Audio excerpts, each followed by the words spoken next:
नमस्कार साथियों, जय हिंद। मैं प्रबल प्रताप शाही, आपका साथी, और आप देख रहे हैं प्रबल का पैगाम।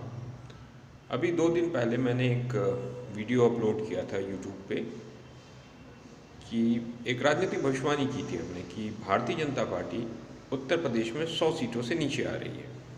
कहें कि 2 डिजिट में ही रहेगी, 3 डिजिट में नहीं आएगी, और उसकी बानगी अब शुरू हो गई है। आज जब मैं आपको वीडियो बना रहा हूँ तो भारतीय जनता पार्टी के श्रम मंत्री उत्तर प्रदेश सरकार के स्वामी प्रसाद मौर्य ने अपना इस्तीफा राज्यपाल को भेज दिया है और वो हो सकता है किसी दूसरे दल में चले जाए। इसका अर्थ ये है कि भारतीय जनता पार्टी एक डूबती हुई जहाज हो गई है और वहाँ पर लोग कूदना शुरू कर चुके हैं। कूदने का दौर भी शुरू हो गया है। मैं बहुत दिनों पहले उसे कह रहा हूँ कि इस सरकार की नीतियों से, भारतीय जनता पार्टी की सरकार की नीतियों से किसान, मजदूर, युवा, नौजवान, छात्र, महिला, व्यापारी सब परेशान हैं। इन्होंने किसान के आंदोलन का अपमान किया, किसानों को अपमानित करने का काम किया, किसानों की बात नहीं सुनी, अनसुना करते रहे। 1 साल तक संघर्ष कराया किसानों को, तमाम तरह की जातियाँ किसानों के ऊपर की।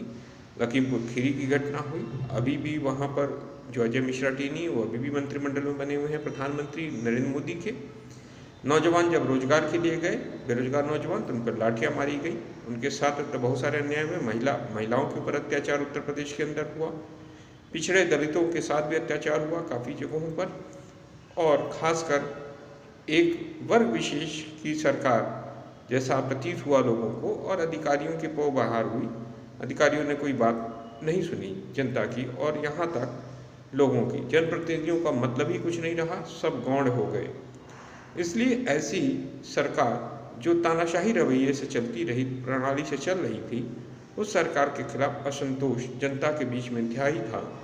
अब वो असंतोष लोगों को ये दिखने लगा कि ये असंतोष धीरे धीरे अब जनप्रतिनिधियों तक पहुंचा है।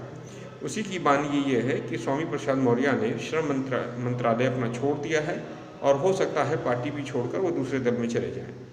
तो मैं इसे ऐसे ही नहीं, हम लोग भी राजनीतिक विश्लेषण तमाम तरह के अपनी द्वारा किए गए जो कार्य हैं, हमने जो आंदोलन में कार्य किया, लोगों से जो हमारे संपर्क हुए हैं, ग्राउंड की रिपोर्ट बहुत ही खराब है भारतीय जनता पार्टी की।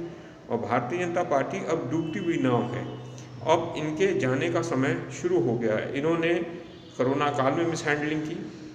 अब यह गंगा में तमाम लाशें तैरती रहीं, गंगा के तटों पर लाशें रहीं, उनकी कब्रगाह बन गई, और इन्होंने कहा कि कोई भी मौत ऑक्सीजन की कमी से नहीं हुई।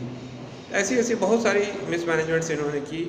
इन्होंने प्रशासनिक कमियां रहीं, और शासन और प्रशासन पूरे अधिकारियों के हाथों में रहा। कोई भी मंत्री, कोई भी विधायक, कोई भी प्रमुख, कोई मतलब नहीं किसी भी पॉलिटिकल सिस्टम में, किसी भी लोकतांत्रिक जनप्रतिनिधियों का कोई मतलब नहीं रहा। जनता किससे जाके बात कहती है? जनप्रतिनिधियों से। जनप्रतिनिधियों का मतलब ही ज़ीरो था। इसलिए ऐसी खबरों के लिए देखते रहिए प्रबल का पैगाम। धन्यवाद साथियों, जय हिंद।